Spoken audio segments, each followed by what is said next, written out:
100 years after immigrants from the old continent established a new democratic nation called Patria, the discovery of a new energy ore caused conflict between the northern city of industry and the southern city of mining.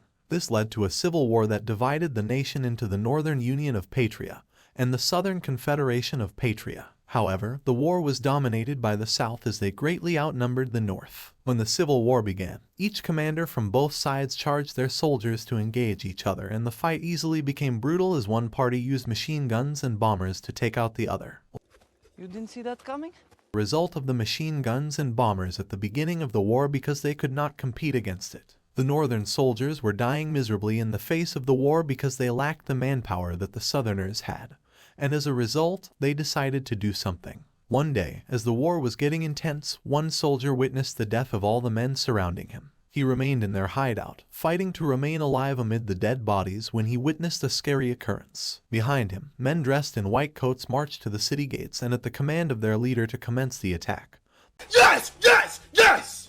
Yes! They grew into monstrous super soldiers before his eyes. No! No! No! People that were humans turned into giant monsters of different kinds and sizes. The monsters breached the walls and in a twinkle of an eye, they began to displace and defeat the opposing soldiers. The Northern soldiers activated these monstrous super soldiers through a forbidden technology simply because they feared defeat. After defeating their opposition, the people began to call them the Incarnates. Later, the Major applauded the effort of the Incarnates to secure their victory and thanked their leader, Special Sergeant Hank Henriette. Henriette tells him that they hardly did anything as they lost human soldiers due to their late arrival. The Major tells Hank Henriette and his men to take some time to rest and dismisses them. After they left, the Major's lieutenant reminded him that the Incarnates were a product of top-secret research and they could not be trusted. The Major laughs and tells his lieutenant that they are the only weapons that should be used properly. Hank Henriette and his assistant, Kane, arrive at their base to meet Dr. Elaine, the creator of the Incarnates, in the middle of a lab experiment. Dr. Elaine gives them a report about the well-being of their soldiers and her latest tests, and Hank reaffirms his trust and that of the Incarnates in her abilities. The Incarnates are all outside the camp drinking and making conversation about themselves, about their families and their home. The men began to talk about Roy's daughter and they all complimented her beauty. Just then, Hank came out and they all stood up to honor him as their captain and he joined the conversation with the men. He also compliments Shaw's picture and they begin to tease him about Dr. Elaine. Hank gets embarrassed about everyone's interest in his business with Elaine and he tells them that he will ask her out after the war. When Elaine comes out to meet them with Kane, everyone stops talking about her and refuses to answer her questions about their discussion. The Incarnates became a source of terror for the Southern soldiers as they continued to attack them without breaking. The Southern soldiers are in no capacity to fight the monstrous super soldiers, but in size and strength, and most of them easily die at the hands of the Incarnates every day at the battlefront. One day, after raiding the Southern camps and defeating their soldiers as usual, the human soldiers from the north lead the captured Southern soldiers away. An Incarnate with multiple heads stand in front of them and scares them to death. As they proceeded to pass the Incarnate, he easily lifted both the Southern captives and Northern soldiers and devoured them. Horrified by the sight, Hank tries to stop the Incarnate to no avail, and he orders the soldiers to shoot him. The Incarnate tells Hank that it is not him, but something else. He apologizes to Hank and kills himself. Later, every Incarnate began to wonder if the same fate would befall them. Elaine tells Hank and Kane that during their checkup, the Incarnate had asked if it was possible that one day he would not turn human again, and even after the occurrence, she has no solution to it. At his funeral, Hank proclaims an oath that if anything like that happens again, the Incarnates will have to kill the person to avoid damage. Before the last day of the war, Hank addresses the Incarnates and tells them to come back alive because after then he will ask Elaine to be with him. Later that night, Kane tells Hank to check on Elaine and he does. Dr. Elaine tells him that a peace treaty will be signed and the war will be over and she may not be able to stop the Incarnates from turning into beasts, so she has to kill everyone and herself. She shoots Hank and apologizes to him, and Kane meets up with her to kill others and themselves as planned, but he betrays her and shoots her. 2 months later, Hank wakes from a coma and Second Lieutenant Lisa Renecastle explains everything to him on his recovery bed. Hank asks about Elaine and his team and she tells him that she was there to ask him the same question. After he was shot, Kane dismissed other Incarnates and most of them started losing their sanity, and they began to kill everyone. Their rampage has even become more threatening than the Civil War and Elaine has been nowhere to be found. Hank angrily punches the wall at the news. Nancy Shaw Bancroft runs the Bancroft orphanage. At the orphanage, the children are outside playing among themselves when she comes to get them for tea time. They complain that the tea is tasteless and she apologizes to them that they have to manage the resource they have because it is almost finished. She tells them that the importance of tea time is to relax and bond with one another, and she calls her father, who is also at the table with them, to affirm her statement to the children. Shaw and her father visit their supplier to get food for the house, but they are only able to get so little because everything is now expensive due to the war. On their way home, she worries that it would not sustain the house, but her father tries to reassure her and tells her that he can teach her to hunt so that it will add more to their supplies. Shaw worries that she is unprepared for the training, but her father assures her that she can do it. In the company of the children, her father leads her to the bush to hunt for a deer and gives her instructions on how to shoot, but she gets cold feet at the last meet and could not shoot before the deer ran away.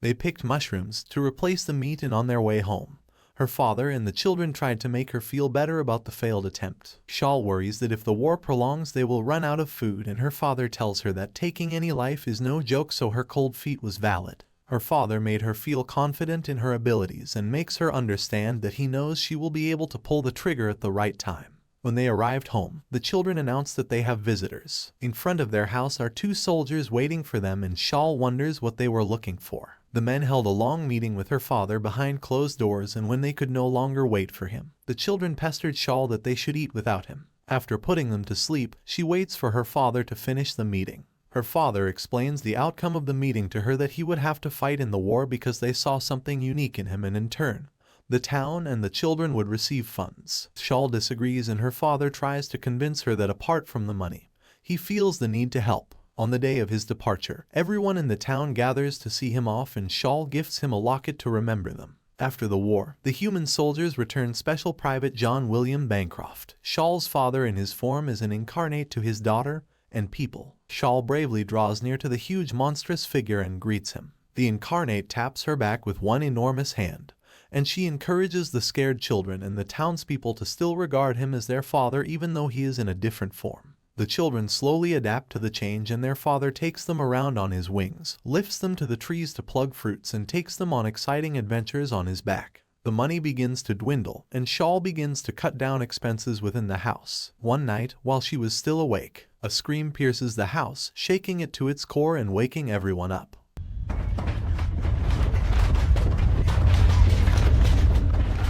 As it visits more frequently and livestock began to die, the people of the town resolved to have Shaw's father wear an iron bowl on his neck to prove his innocence. Shaw tries to argue with them, but it was futile. Also, they took the children away from her for their safety, which broke her heart. On the day they left, Shaw and the children wept loudly till their carriage was out of sight. Shaw returns to the lonely house in tears. Later, she sits beside her father outside the house and tells him that they should build a house in the forest and stay there together since they were now alone. That night, two members of the incarnate in their human form shot her father to death. Shaw saw the retreating figure of the shooter and the number 26 on his coat. After making a tombstone in memory of her father, Shaw left to seek revenge against her father's killer. With her box and her father's gun, she set out of the city. Going from place to place, she describes the man and his coat, but nobody knew him. Around nightfall, she found the person in a public center and shot him in the chest. Everyone's attention turns to them as he swept her off the floor and ran out with her into the dark. The man in the coat turned out to be Hank, and in the dark alley, Shaw introduced herself as Special Private John William Bancroft's daughter. Hank tells her that a single shot from the gun cannot kill his kind.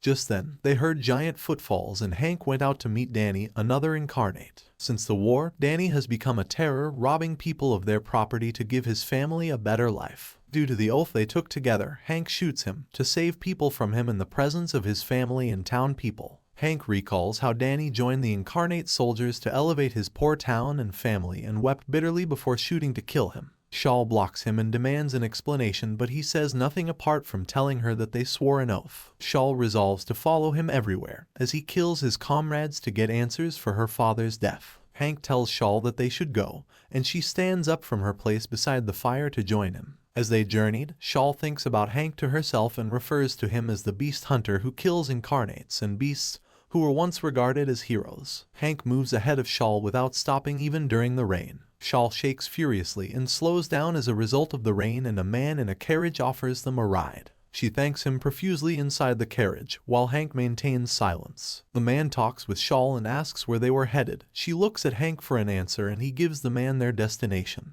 This surprises him as the town is currently dangerous due to the presence of a monster in the place, which is why they are still stuck in the war. Soon, they approach their destination, which is now the town where the war never ends. When they arrive at the town, Shawl looks at every building with fascination and notices a different one. Hank tells her that it is a fortress. Just then, Second Lieutenant Lisa Renecastle meets up with them and accuses Hank of coming late. Lisa assumes that Shawl is lost and tells her not to rely on Hank for direction. When she learns that Shawl is not lost, she introduces herself to her and tells her that though she may not look like it, she is someone in the military who support Hank. Lisa takes them in and she immediately gets down to business with Hank to discuss the fortress. The fortress was built by a man named Minotaur, a fortress building specialist who is good with his hands and has superhuman strength. According to reports that Lisa heard, Minotaur built a fortress on the battlefield in 3 days. She closes the document she is reading from and tells Hank that he must already know the details she is giving and more. After the war, Minotaur went back home to his town and one day, he began to build a fortress and has not stopped since then. Instead, he keeps destroying nearby buildings to get materials. Lisa tells Hank that they need to intervene because the more time passes, the more he causes harm to the town. Shawl interrupts them and tells them to look for a better means of getting him to stop building the fortress instead of killing him because she would not agree. Lisa asks Hank about her and Hank tells her that Shawl's father was an incarnate. Shawl jumps into the conversation and tries to pitch her point to them. Lisa tells her that they would have done that if it was possible. At that moment, they had a loud sound and a bang from the fortress. Minotaur speaks loudly, urging everyone to prepare for war and get supplies for themselves. As he goes on and on about the war, the people stopped all they were doing in their various places and listened to his repeated speech. Lisa tells Shawl that the people have been dealing with that because Minotaur has not come to terms with the fact that the war is over, so he is dragging everyone with him. Shawl tells Lisa to prepare his bullets and retires to bed. To make Shawl understand why they must kill the incarnates even though they fought for the town and saved them from the war, Lisa asks Shawl to follow her somewhere. In a large expanse of land, tents cover everywhere and families hurtle uncomfortably inside them. Lisa points them out to Shawl as victims of the Minotaur whom he destroyed their buildings to build his fortress. She tells her that Hank feels worse about killing his fellows, but he understands the risk to the citizens and what he must do. Later, Shawl goes in search of Hank and finds him in an episode of a nightmare about a lion. When he wakes up, she assures him that he said nothing in his sleep and he went out. Shawl resolves to follow Hank on the mission and promises not to get on his way, and also take care of herself. At the fortress, they both find their way inside, each with their weapon. Inside the fortress, they see the bones and skulls of security guards who have attempted to fight the Minotaur before then. Hank tells Shawl to follow his instructions and she fearfully agrees with him because the more they went in, the place became scarier. She asked him about the man who built the fortress and Hank tells her that his name was Theo and he behaved cowardly on the way, so he taught him how to survive. Hank steps forward and locks Shawl outside the dangerous part for her safety. Lisa enters the place to take her back home and she appeals to Lisa to help her open the gate, because seeing Hank in the fight is the only way she can forgive him and get answers. Inside, Hank meets with Theo and the man begins to tell Hank of the enemies they must fight. When he sees Hank's weapon, he cries out that Hank has turned against him to betray him after they fought together during the war. Theo has fortified his fortress with weapons installed into the wall to take off his targets, and he began to denote them, but Hank dodges everyone. He activates his incarnate abilities and turns into a large werewolf to fight Theo. Shawl and Lisa arrive and Shawl tries to plead with Theo, but it is useless because he lost his mind already. Hank defeated him, and before he was shot, Theo tells Hank that he is no longer scared and Hank shoots him. Meanwhile, the head of the Incarnate Extermination Squad, Captain Claude, passes through the crowd gathered to cheer for his successes, but he has refused to smile. He tells his lieutenant that he will not until every beast has been hunted down. I just love the smell of fear. Shawl is traveling on a train for the first time and cannot contain her excitement about it. Though her father has told her a lot of things about train rides, it does not compare to the feeling of riding in one. Hank ignores her from his seat as she talks to an older man about the ride. Shawl peeps at the railroads that they are going through and the man tells her that it is the largest in the continent and the entire area serves as a border between the north and south. According to him, the bridge was constructed after the war as a sign of peace connecting the north and south respectively. Apart from carrying people and cargo, the iron bridge supports the everyday life of the people living in peace. The conversation begins to draw the attention of other people and they listen attentively to what the man is saying. Shawl glues her eyes to the windows of the train so that she will not miss any detail of the bridge. The man proclaims that since the war is now over, the people can now progress into the future with the iron bridge. Shawl becomes sad at his comment and looks at Hank, but he does not raise his head. She remembers the night she met him for her revenge and how he told her that the war is not over yet because they were unable to finish it. The journey continued, but Shawl is now withdrawn and no longer excited as when the journey started. Not long after, the train comes to an abrupt stop because a unit of soldiers was right in front of it.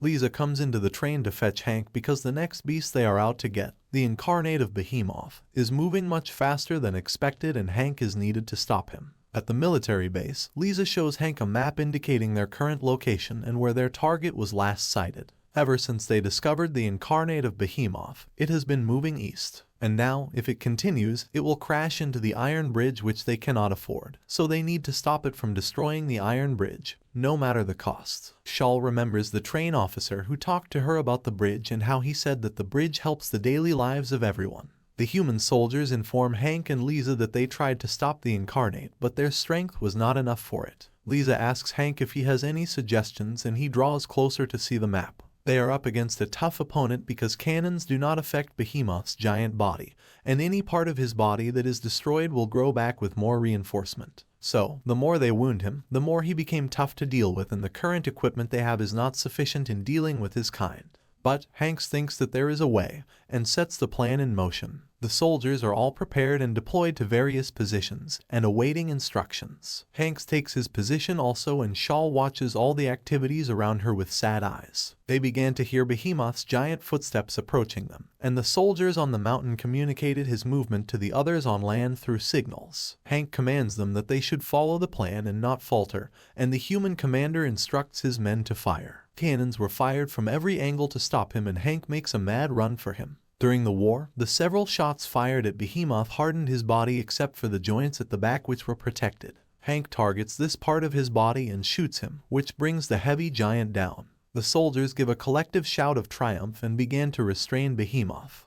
Yes! Yes! Yes! Lisa tells Shawl that Behemoth has been avoiding populated cities during his move and he has not hurt anybody directly, which means that he may still have some of his humanity left. Shawl walks up to Behemoth and introduces herself. She pleads with him to turn back so that he will not destroy the bridge. Behemoth opens his eyes to look at Shawl and tries to stand up. Hank continues to study the map with Lisa for the second part of their plan when the railway president arrives. He challenges them for not killing Behemoth, and they explain that they must cut off his route and save the bridge before killing him, but the rail president refuses and promises to kill Behemoth by himself. Shawl calls Hank aside and pleads with him that Behemoth must have something important in the east which must be done for him, but Hank refuses. The soldiers planned the explosives meant to reroute him and followed Hank's orders, but at night, the rail president and his men set fire to Behemoth, which only made him stronger and agitated, so Hank and the soldiers made changes to the plan. Hank turns into a werewolf incarnate and attacks Behemoth, but he is of no match for the giant. The soldiers deployed many explosives which he could not resist and it slowly destroyed him, but he kept moving.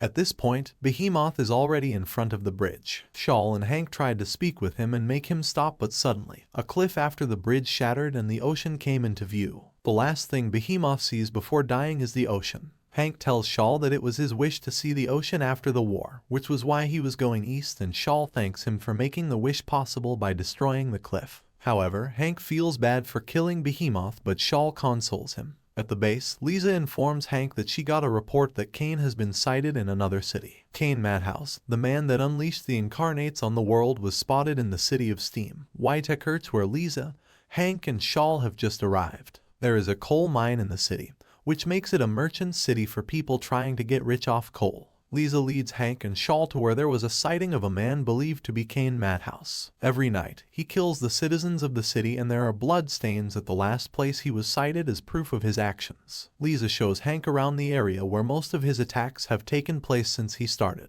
Lisa, Hank, and Shawl move around the slums to gather information about Kane, but everyone refuses to say anything to them as soon as they mention that they are from the military. Hank refuses to rest or be discouraged by their inability to get any information about Kane and continues to work. Lisa cannot blame him for his dedication to finding Kane, since he has been searching for him for a long time. Hank returns to the house to rest while Lisa visits the police station to ask if there have been any more casualties involving Kane. Shawl attempts to talk to Hank, but he shuts her out and turns on his side to sleep. At night, Kane resumes his duty of attacking the citizens by changing into his form as an incarnate. In the house, Shawl sews the hole from her bullet on Hank's coat and starts to fix it. He awakens to meet her at work and she apologizes for not seeking his permission, but he tells her to continue. She starts to tell him about the orphanage and how she mended the clothes of the children, which was how she learned how to sew. Hank tells her that he grew up in an orphanage where he did not fit in because he made trouble with everyone around him.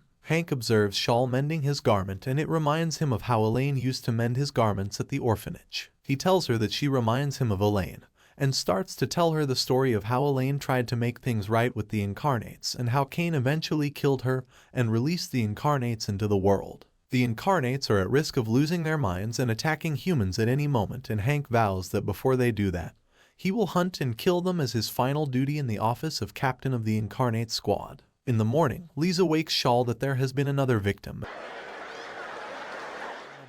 and they all hurried to the venue of the attack. There they saw the victim hanging from the wall, with distinct claw marks on her body. Hank studies the victim and confirms from Lisa that she fits the description of the previous murders. With the claw marks, Hank knew that Kane did not kill the lady. From the crowd, a beggar named Andy shouts that he witnessed the crime and Hank listens to him. Andy points out an old church where the murderer went after killing the lady. Hank identifies him as the incarnate gargoyle named Topher. During the war, Topher had a strong sense of justice and always talked to them each time they were scared to proceed, which kept their spirits up. Andy asks if Hank will kill Topher and Lisa senses that he holds a personal grudge against the incarnate. Andy runs away after tearing Lisa's shirt. Shawl offers to follow him. She discovers that Topher killed Andy's mother, which is why he holds a grudge. As they walk and talk, Andy steals an apple from a cart and Topher appears before them. Shawl jumps in front and draws her gun to protect him as she confronts Topher. He tells her that he is meant to punish every sinner for their sins and he will kill Andy because of the crime he just committed because justice must prevail. Topher descends to attack Andy, but Shawl is unable to fire her gun at him. At the last minute, Hank intervenes and protects them. Surprise, motherfucker! Topher tells Hank that trying to kill him makes Hank a sinner, and when he is ready, they will meet at the church. Inside the church, Kane visits Topher with a lady and makes a proposition for him, but he refuses the request. Kane drops a bullet which is capable of killing incarnates for him, and leaves. That night, Hank leaves Shawl and Andy in the house and tells her that if he does not return at dawn, she should flee the city immediately. Andy hates the soft spot that Shawl has for the incarnates, and while she was asleep, he stole her gun and ran away. Hank arrives at the old church and Topher tricks him into attacking a statue. When he recovers, they both begin to fight and Topher accuses him of not having a sense of justice. As they struggled with each other, Topher shot Hank with the God-killer bullet and he fell to the floor in his human form. Topher went out to attack a kid on the street and Andy tried to shoot him but did not succeed. Shawl arrives at the spot and tries to talk to Topher, but he does not listen. Instead, he rants about justice and crime. Hank struggles to rise up from the church and he kills Topher before he could harm Andy and Shawl. Just then, Kane arrives with Elizabeth and another companion. He tells Hank that the God-killer bullet was a gift for their reunion. He captures Shawl and drops an invitation for Hank to a meeting. He tells Hank that if he attends the meeting, he will release Shawl to him, and he leaves with his companions and Shawl. Claude and his soldiers with Lisa survey Kane's hideout as everyone prepares for battle. Hank wakes up with a jolt from dreaming about Elaine and calls out to Shawl. Andy enters the room with water and a washcloth for Hank and asks about Shawl's kidnappers. He expresses his fear over her safety and Hank promises him that he will get Shawl back to them. Hank gets up from the bed and picks his coat to prepare himself for the journey ahead. At Kane's hideout, Magliglia, a young zombie incarnate who works for Kane, walks around Shawl and observes her in the chair where they restrained her. Shawl asks her a question and she sharply rebukes her. Shawl tries to talk to her and let her know what Kane is trying to do, but she observes Shawl's blue eyes and pulls her hair backwards to see the eyes. Their conversation is cut short by Elizabeth's entrance, and she asks Shawl why she was with Hank. Shawl explains to her, and Elizabeth laughs at her for following the person that killed her father. She tells Shawl that she is only a bait to make Hank come to them, but Shawl thinks that she means nothing to Hank for him to want to save her. Elizabeth uses one of her claws to rip Shawl's clothes apart because she thinks she is adorable, and Shawl struggles to cover herself. Claude and Lisa arrive at the place where Topher, the incarnate gargoyle, was killed, and Lisa tells Claude that he was probably killed by one of the citizens. His men search the vicinity for any traces of Hank and Kane, but they find nothing from the search. Claude commands them to find out anything they can, no matter how small, and sends them out again.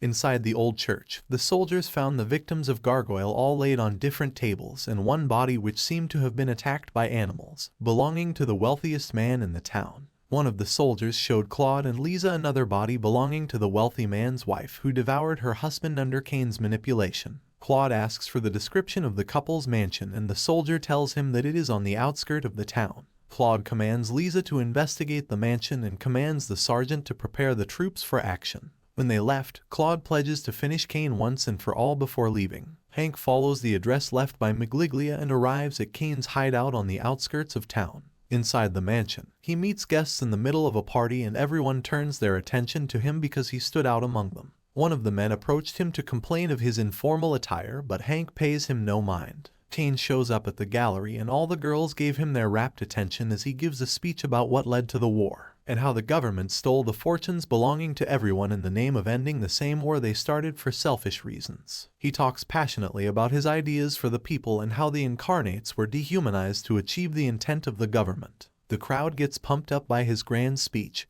and loud murmurs erupt from the crowd as they all agree with him. As he talked, incarnates in various forms appear in the room, and Kane tells everyone that it is time to use their power to reclaim what was taken from them. Kane tells the crowd that they have outlived their usefulness, and at once, the incarnates began to devour them. Hank tries to stop them by killing one, and everything comes to a standstill. Kane asks Hank if he will take their side as they reclaim their destiny, or side with the humans who used them to achieve their greedy mission, and when Elaine said they will go out of control results in killing them after stealing their humanity. To Kane, there is no need to retain their humanity because humans are vile, and they can exist as incarnates because they still have their souls with them. Hank finally breaks his silence and questions Kane. But Kane is beyond reason. He vows to get rid of everything in the way of his mission and commands the incarnates to fight Hank. Hank draws his weapon, and at that moment, the soldiers arrive and shatter the glass to gain entrance. Claude commands his soldiers to commence attack, and the soldiers deployed their special weapons to fight the incarnates. With the bundled ropes tied to their backs and the shots of cannon, they restrained the incarnates and fired shots at them. Hank joins them with his weapon and kills every incarnate within his reach. Claude makes it to the gallery, where Kane reveals him as his younger brother. Claude tells him that he came to stop him, but Kane sarcastically asks him if he can do that. Some of the incarnates surround Claude and close in on him, but Hank saves him. His soldiers rescue him by forming a barricade around him to fire at the incarnates. From a distance, Claude fires a shot which goes through Kane's chest, and Hank throws his weapon to claim a part of Kane's face, but his upper body disappears. Kane is an incarnate vampire, the immortal king of blood and night, and their attempt cannot defeat him. Kane invites Hank to join him in his mission to take over, but he refuses, and Kane shot Shawl. Hank remembers how Elaine was shot, and now Shawl. He screams in a murderous and blood-coiling manner, and at that moment, he turns into the biggest and mightiest version of his incarnate form as a werewolf, and runs into the night. Kane laughs murderously at his deeds. Later, when Claude wakes up, Lisa informs him that Kane and Hank escaped. She turns to see Shawl as they take her away on a stretcher, and she lets out a scream.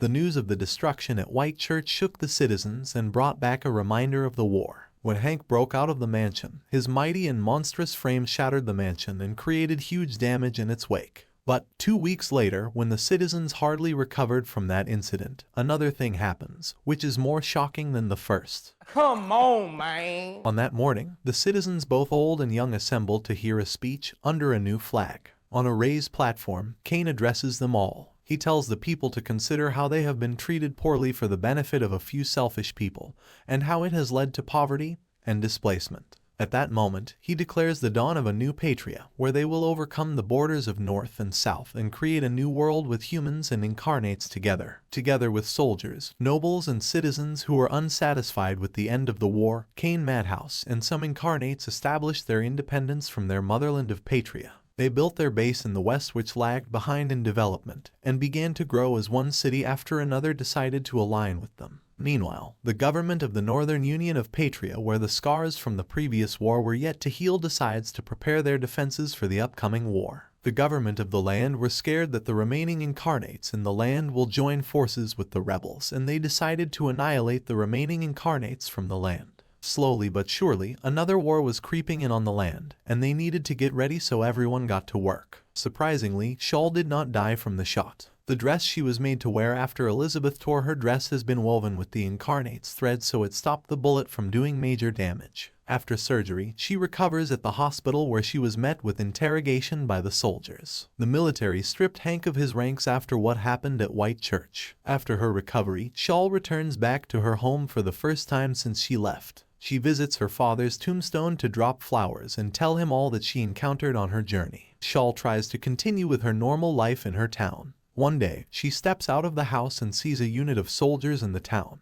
As she tries to check what is happening, Lisa sights her and calls out to her. Shawl learns that an incarnate had fled into their mountains and Claude's squad have come to get rid of it. She begs to accompany them, and Lisa tells Claude that she will be useful in guiding them through the place since she is not afraid of incarnates and she is a local. Shawl follows behind the soldiers with her gun as they proceed into the deep parts of the mountains. During the night at their camp, Claude sits with Shawl and apologizes for what happened to her at Whitechurch. Lisa interrupts their conversation to talk to Claude and reveals his rank as a major and the son of the president to Shawl. Claude rose the ranks to become a major at a young age because of his accomplishment and dedication to the job. Not minding his age, he recommits to his vow of leading his unit to terminate every living incarnate in the world. Just then, Claude sees an incarnate shuffling towards them and runs to attack it. Lisa and Shawl follow behind him, and at once, Shawl recognizes that it was her father. Filled with shock and surprise, she runs forward to talk to him, but he moves to attack them. Claude covers Shawl and throws himself to the ground, after commanding his squad to fire at it, but it was useless because it did not work. The incarnate turned back and left them. Claude tells his soldiers not to pursue him, and instead, they return to read his file. Claude learns that their attacker, the incarnate Nidhogg, is Shawl's father. Before now, Hank shot and killed Nidhogg, and his remains were buried by the military. But there are incarnates with the ability to be revitalized. Claude commands his squad to prepare explosives for the attack, and everyone got to work. Shawl retreats to a corner with her father's locket, and Lisa goes to comfort her. She tells Lisa the kind of father he was, and how he treated her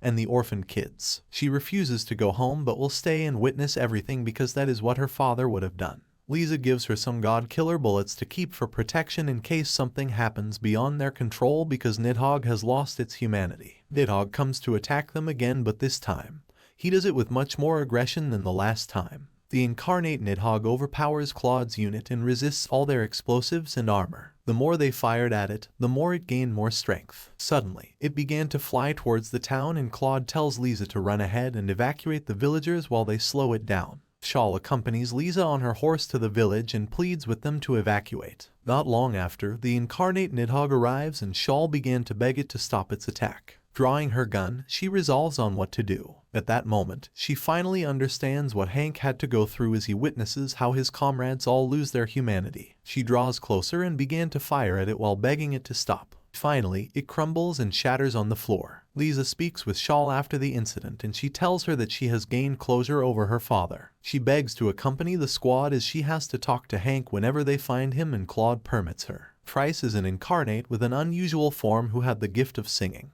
Before the war, she used to sing at parties for large audiences who finds delight in her voice. Now, she mourns that she will never be able to hear the cheers and applause of her audience. President Richard Withers, Major Claude's father, demands a report from the incarnate extermination, and he is told that it is going smoothly. He gives the military a 3-month ultimatum to complete the extermination of the incarnates instead of the 6 months that were estimated. The military commander thinks that the president is rather ruthless and terrifying to use his son as a political pawn by giving him such a task to fulfill, but it is beyond his powers to say anything. Claude receives a report that their special equipment for the extermination will take longer than usual, which upsets him. Meanwhile, Lisa and Shawl visit the market to get supplies for the base, and Lisa teases Shawl about her behavior. Lisa leaves Shawl to deliver the supplies, and she hangs out by the ocean. Shawl gazes at the ocean and remembers Hank. She begins to hear a melodious tune around the place and looks around to see the source of the tune. Shawl traces the tune to a cave and listens to the song by Trice, one of the former incarnates from the war. A man named Charles appears behind her with a gun and orders her to leave the place and forget everything she has seen, but Trice tells Charles to drop the gun and leave her. Charles asks Trice to stop singing for fear that they will find her. She introduces herself as Bancroft's daughter and tells Trice of his last moments. Charles apologizes to Shawl for scaring her and explains that the government and the townspeople are currently looking for Trice and have even put a price on her. Everyone is suspicious and nervous that another war will break out, so they are on the lookout. Charles tells Shawl that he owns a bar in town and Trice used to be the singer there. Trice looks sad and withdrawn because she could no longer perform in front of an audience and tells Shawl about her past as a singer. But all that did not matter when the war started and everyone began to look for a way to survive. Trice was recruited into the army as an incarnate because she was told that she had special abilities and she used her voice to defeat many on the battlefield. After the war, everyone regarded them as heroes, but they were no longer seen as humans, so nobody wanted to hear songs from a monster. Trice thinks that the people will soon catch up with her and she is prepared because she does not see the use of life without singing. Shawl promises to visit again because she will be in town for a while, and leaves the cave. Shawl starts to hang out with Trice frequently to keep her company. They traded stories with each other, especially about Hank, and Shawl gives presents to Trice. Meanwhile, Kane prepares for battle with his new nation and feels that they can be attacked at any moment. One day, Shawl returns from seeing Trice and Claude asks of her whereabouts and advises her to be careful because the townspeople are wary of soldiers. She asks him about his mission and he tells her that Kane betrayed his family and the nation and it is his responsibility as his brother to bring him down as well as Hank and other incarnates. Charles plays the piano in his bar mournfully as he remembers Trice. The men from the town barge into the bar and surround him.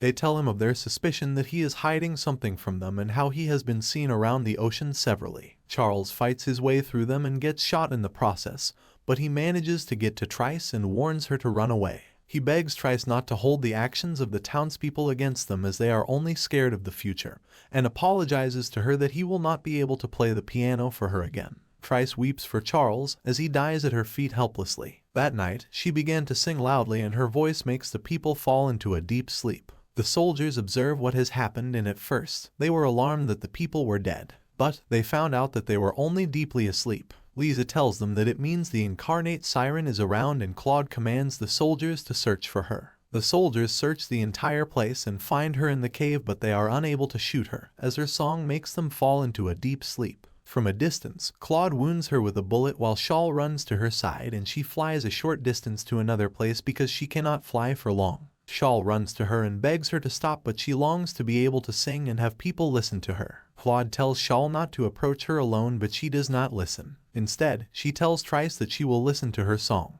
Claude and the soldiers fire rapidly at Trice, but she sings one last time for Shawl before dying. At the base, Claude informs Shawl that they found Hank's tracks, but warns her that the next time she stands in their way, they will shoot through her. Shawl mourns the death of Trice and tells Claude that even though they knew each other for a short period, Trice was still her dear friend. In the mountains, Hank is still out fulfilling their oath to other incarnates. He kills one of the incarnates named Vic, which is how they found his tracks. Hank proceeds on his journey to fulfill his oath through the wind and the heavy snow. On the way, he falls into the thick snow and he is unable to get up. Instead, he falls into a short vision where all the incarnates that he has killed torment him. Hank wills the vision to clear away and he struggles to continue his journey. As he tries to move away, a strong wind sweeps him off his feet and he lands heavily on the floor. A monstrous incarnate appears before him and begins to fight him. Hank quickly procures his weapon and tries to fight back, but the incarnate bits into his shoulder. Hank recognizes him as Roy while he was trying to regain himself. Roy asks him why he keeps declining Kane's invitation and tells him that he has been asked to kill Hank if he fails to comply.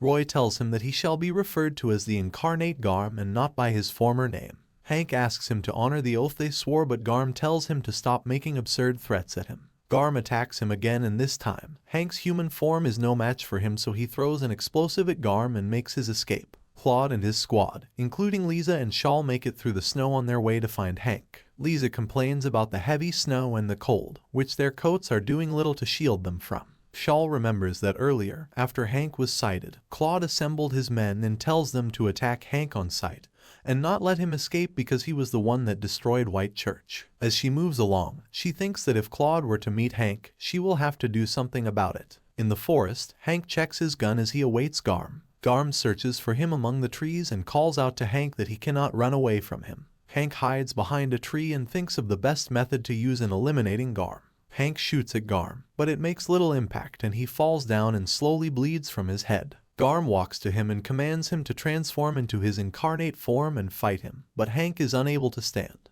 Garm turns to leave, but he vows not to let go easily until he reminds Hank of who he is. Lieutenant Gerald, Claude's older assistant, begs him to rest because he has a fever and has been pushing himself too hard, but Claude refuses because of fear of losing Hank. Just as he moves forward, he passes out and Gerald runs to his rescue. They camp at an abandoned fort for Claude to recover, and Lieutenant Gerald sends the soldiers to check for any sightings. Shawl takes care of Claude, and around evening he wakes up. He apologizes for bothering her and attempts to stand up, but she tells him to rest and restore his energy because they are yet to sight Hank. Shawl tells him to rest his wounded leg and that he will be notified if there is anything, and she leaves the room. Shawl returns with tea for him and he asks her to tell him why she keeps trying to defend the Incarnates after traveling with Hank and seeing all that he has done, and the actions of the Incarnates, their victims and her father. She tells him that she thinks there must be a way for humans and Incarnates to live together if only they can connect in a way, because they did not desire the situation for themselves, and she will find a way. Lieutenant Gerald returns with news for Claude that one of the scouting parties is back to the base, and there has been a sighting of Hank and an unidentified Incarnate. Claude calls for a strategy meeting and Gerald goes to gather everyone. In the forest, Hank dreams of being punished by Cain and he wakes up to Garm shouting his name. Garm taunts him to transform into his incarnate form, but he refuses. At the strategy meeting, Claude tries to plan with his soldiers and direct them on what to do, but he falters because he is still weak. Lieutenant Gerald asks him to step down and take care of his health, but Claude refuses. After arguing back and forth, Lisa takes him away to rest and Lieutenant Gerald promises to exterminate the two Incarnates successfully. Lisa remains at Claude's bedside and tells him of how Shawl had wanted to kill Hank at first, but now she has decided to learn about the situation, and that may make her more mature than they are. Shawl had earlier appealed to Lieutenant Gerald to accompany them for the extermination, but he warns her that it will be dangerous, and she tells him that she is prepared. Inside the forest, Garm continues to taunt Hank to transform into his incarnate form, but he refuses. He reminds Hank of all that he taught them during the battle and tells Hank that he is trying to run away from his reality as an incarnate, which means he has no dignity and pride. Hank tells him that his dignity is what makes him hold on to the oath he swore during the war, unlike Garm that has chosen to become Cain's pet dog, and Garm becomes angry. He beats and injures Hank terribly, and with fury, Hank transforms into his incarnate form and fights back. Shortly after, he becomes human again and Garm attacks him once more, marching and throwing him around. The extermination squad arrives and begins to fire at them, but Hank lays almost lifeless on the floor. While Garm shields himself with his hands from the explosives that were fired at him all around, the ground breaks off and Hank falls below, which makes Shawl yell loudly. Garm remembers how he fought side by side with Hank during the war and how Hank was able to keep them going even while they were scared and soldiers were dying around them. On one of such days, he strategized with Hanks as they breached the enemy's defenses and tried to defeat them. Hank saved his life when he almost died and even visited him while he recovered. Presently, after Hank fell away when the soldiers began to fire at him, Garm ran through them and escaped. Hank sees Elaine in his dreams and Shawl desperately tries to get him to wake up. At first, he thought that he was dead, but when he sees Shawl he springs up in surprise. Meanwhile, the soldiers split themselves into units and began to hunt for Garm. He hides from one place to the other, but the soldiers continue to spot and fire at him through their special binoculars. Garm decides to attack them once and for all since they keep spotting him, and he kills about 12 of them and brutally injures some others. One of the soldiers reports the casualties to Lieutenant Gerald, and he directs the soldiers to go on with their plans, no matter what happens. Some of the soldiers inform the others at the fort that most of their men have been annihilated, and they all get ready to return to help the remaining men. Lisa also gets ready to go because she has been trained with the equipment, and she asks the soldiers to get an orderly to care for Claude. She asks for Shawl, but the soldiers were not sure of her whereabouts. Claude struggles to prepare and tells Lisa that he has slept enough and must now help his men because he cannot let them be destroyed. Also, he has to save Shawl from any harm. Inside the place where Hank fell into, he continues to talk with Shawl and he tells her that the fact that she is alive is his only salvation. Shawl tells him of all that happened after the White Church incident, and how she returned to her village and encountered her father again. She tells him of how she was the one that killed him, and Hank gasps in shock. Shawl feels that when she shot him, she understood how Hank must have felt when he shot her father, and she wanted to make sure she had the chance to tell him, which is why she followed Claude's squad. Hank remains sober as he listens to all that Shawl has to say. When she was done, he asks her if she will truly ever forgive him. He remembers Garm's confrontation and wonders if his comrades are truly being saved by him when he eliminates them. He acknowledges that the incarnates, including her father, were not beasts, but humans who wanted to live as well, and the more he eliminated them and used his powers, the more he feels like a beast that he did not want any of them to become. Hank begins to question his belief in the oath they swore and wonders if he is justified. He weeps at the thought of turning into a monster as he continues to use his powers to eliminate his fellow comrades. Hank asks Shawl if she will kill him so that he can at least die with good memories of his comrades, but she denies his request. He apologizes for asking and tells her that he needs to finish with Garm. Before going, he tells her to stay in the cave and requests that she should not forget them. A soldier reports to Lieutenant Gerald that Garm has ceased his attacks and they can no longer find him, but he tells the soldiers to keep their guards up. From nowhere, Garm attacks them and they immediately form a circle, with Lieutenant Gerald in the middle. Garm seizes Lieutenant Gerald by the neck and tells him that their plan is almost perfect, but if he kills him, then the squad will scatter. Lieutenant Gerald knew Garm will come for him, so he prepared. The soldiers trapped Garm with the Incarnate's thread, which also traps Lieutenant Gerald, and they begin to fire at him. Lieutenant Gerald falls to the floor while Garm struggles with the attacks. Claude flies in and sends an explosive on Garm, which slows him down, but he runs away. Claude arrives at the place and tells Lieutenant Gerald never to use himself as bait again because that is not what he wants for his men. The men gather themselves after a stern warning from Claude to head back to their base. Garm has lost so much blood and he now staggers through the forest. Hank waits for him ahead and Shawl meets him. She tells Hank that she wants him to live to fulfill his oath of taking out incarnates that have become beasts, and if he ever tries to become a beast, she will save him by killing him in his human form. She starts to fire at Garm, which makes him weak, but he shouts at Shawl to stop interrupting their fight. Garm tries to attack Shawl, but Hank jumps in her front and a bloody fight begins between them. Hank changes into his incarnate form as a werewolf, which excites Garm as they both go at each other furiously. Claude and his soldiers meet the fight and he stops his squad from making a move. After an intense fight, Hank defeats Garm, and in his final moments, he thanks Hank for all that they did together during the battle and for having his back. Hank thanks him also for his contribution to the squad and shoots him. Shawl draws near and asks Hank to tell her about him as Roy so that she will remember him properly, and Hank tells her. Just then, Claude talks to Hank to alert him of their presence and his men draw their weapons on him. The soldiers from the Northern Union of Patria on surveillance notice a new fortress along their part, and their leader asks them to report it to the headquarters immediately. But they did not get far as someone shot arrows at all of them, which took them down. Below them, the shooter reports to Kane that they have been found, and Kane tells him that it is all according to plan. A week later, the president instructs them to act the fortress with everything they have and make it fall. The soldiers in their multitudes head out to fulfill the order from their president. Meanwhile, Hank is restrained to a chair at the fort and Claude interrogates him to learn everything he knows about the remaining incarnates, their weaknesses, strength, and possible hideouts, and warns Hank not to conceal any information. Hank calmly says that there is nothing he can tell Claude, but the only way he knows is how to end everything. His response annoys Claude and he tells Hank that they will have to beat the answer out of him. Lisa and Shawl have been eavesdropping from the door. Shawl enters the room and tells Claude that since he has the same motive as Hank they should work together, but Claude refuses, because it will only bring a repeat of what happened at Whitekirch. Shawl vows that if that happens, she will stop Hank even at the expense of her life. Just then, Lieutenant Gerald comes in to announce that there is an order from the president asking them to head to Bold Creek to assist in taking over the new Patria's fortress, where Kane was also spotted. Claude leads his squad for the new mission. He equally brings Hank along in their military uniform so that the other troops will not know that he is an incarnate. Lieutenant Gerald commends him that he is doing the right thing, but Claude tells the lieutenant that it is only because he has something else he must take care of first. The squad arrives at the camp and Lisa points out each troop responsible for a part of the takedown.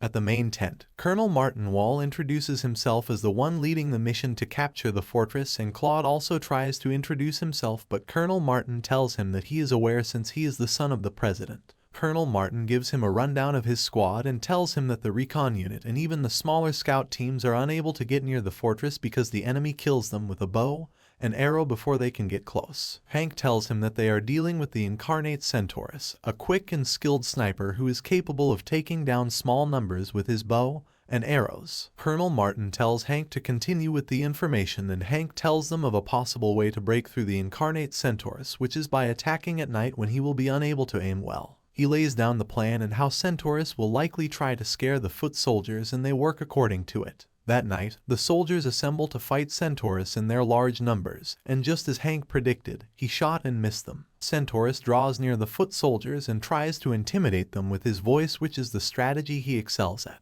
Centaurus attacks the foot soldiers mercilessly, killing them with his arrows, and Hank changes into his incarnate form to fight back. Centaurus tells Hank that they thought they were heroes, only to get treated like beasts, so Kane is right for trying to make a world for them to live in. He shoots at Hank but misses as he continues to talk. Hank draws him towards the hidden soldiers and they catch him in the incarnate thread. But Centaurus breaks free because he has gotten stronger and is almost immortal. Centaurus goes back to base to report his encounter with the army in Hank's presence. Kane tells them to move to the next step of their plan. Later, Colonel Martin instructs the men to set up for the attack, and he tells Hank and Claude that his men reported that they saw another incarnate during the attack, but he thinks it was due to fear. He vows to conquer the fortress, and Claude does the same. At the base, Shawl is bored because she is allowed to do nothing for the men, which frustrates her. Lisa involves her in transporting medical supplies with her, and she happily jumps to the task. On their way, Lisa tells her that they need so many medical supplies because the capture of the fortress is more than their usual mission and they cannot take chances. Shawl learns that Kane's army consists of humans and incarnates, which makes the fight a delicate one, and she wonders what Kane is planning with all his actions. At night, supplies arrive from the headquarters for the camp, and after inspecting it, Colonel Martin declares that all is ready for the attack. On the morning of the attack, Colonel Martin instructs his soldiers, and at the exact time he wanted them to strike, the battle commenced. Both sides attacked fiercely, using men and cannons to fight. Centaurus attacks the soldiers from behind and Hank goes after him. Centaurus had been a doctor at the war before becoming an incarnate,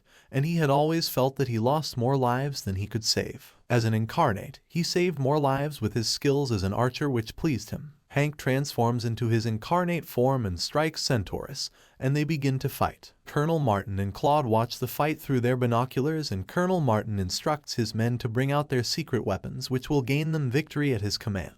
Hank accuses Centaurus that his soul is broken, and Centaurus tells him that they are even. He tells Hank that he knows how his face used to look on the battlefields and how his face looked during the fight at Whitekirch. Centaurus tells Hank that he is now excited about a fight, and Hank descends from the top of the fortress to attack him. Colonel Martin continues to look through his binoculars and he watches the fight between the two incarnates. He reveals to Claude that he knows Hank Henriette has been the one in their midst, which surprises Claude. To the Colonel, there are times when you must deceive your allies on the battlefield, so he continues to watch Hank unleash his strength on Centaurus. When Colonel Martin saw that Hank has overpowered Centaurus, he gives a signal to his men and they deployed their secret weapons. The light flares up in the dark and everything hits Centaurus as targeted. His body starts to break away and he screams that it hurts. He smugly thinks that he would be able to regain his body immediately, but he is unable to do so. Instead, he begins to wither. A mist circulates in the air at that moment. Centaurus and the soldiers on the battlefield began to go down, and Hank tells the other soldiers to retreat. Claude, Lisa, and the others become alarmed and they ask Colonel Martin what he used. He tells them that it is a new weapon created after researching Incarnate Hydra's corpse, a decaying poisonous gift that the president sent to them. Claude is provoked on hearing that his father sanctioned the plan.